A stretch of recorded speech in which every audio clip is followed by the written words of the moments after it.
Hello, welcome to my next assignment. But before I start this assignment, I want to teach you a bit about graphing. So far in this unit with Excel, I've only taught you to use bar graphs. But there are different types of graphs that we're going to learn and you're going to create using Excel. So graphs are great. They're usually a visual representation of your data, so it makes it easier for you to understand the information rather than seeing tables of data. It's nice to see a visual diagram. So let's go over the types of graphs. There's a line graph, and when would you use a line graph?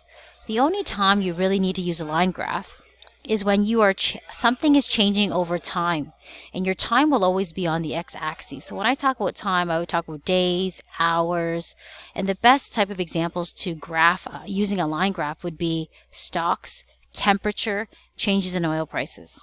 Okay, and this is a clear diagram what a line graph looks like. It's changing over time.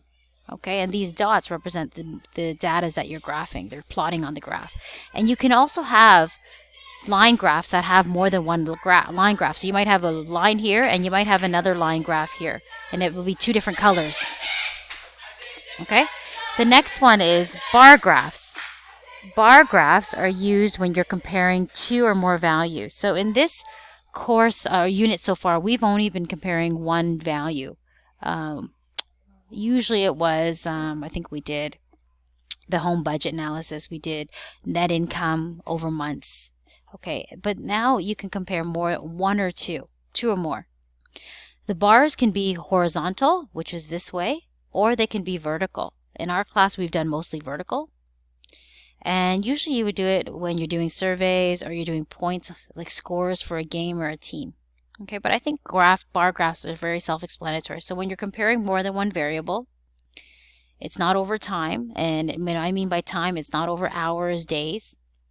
Okay, but we've been using it and you're very comfortable with that. So let's go to pie graph. Pie graph is used when you have all your values that you're graphing, or your data that you have to add up to 100%. So in the last assignment, when I asked you to graph the percentage totals of all the years spent on the home budget analysis, you could have used a pie chart. It would have been best to use a pie chart. Okay, so it is named for its resemblance to a pie, which has been a slight, so you'll see a part of your data is part of your pie. So the best examples that you would see a pie graph is when you want to say, for example, you graph the weights of a category such as a high school course. Like our course, we have 30%, 20% application, 30% application, etc. You have application, knowledge, thinking, inquiry, communication. If they all add up to 100%, then you should use a pie graph. If you want to compare market shares in the computer industry, then you would use a pie graph.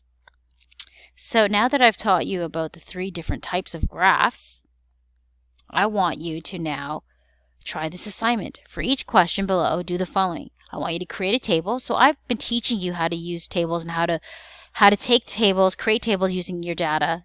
Put your data in the table, format the table, make it look pretty, add colors, add pictures, underlines, bolding. You're going to do this all yourself now. I'm not going to give you the data or the table. You're going to create the table yourself. You're also going to choose the appropriate graph that best represents the data. So I want you to read each of these, use the tables, the links, that I've given you, and create a table of what you think best represents and how you think best represents the data. Create a nice table and decide what kind of graph for 1, 2, and 3. Okay?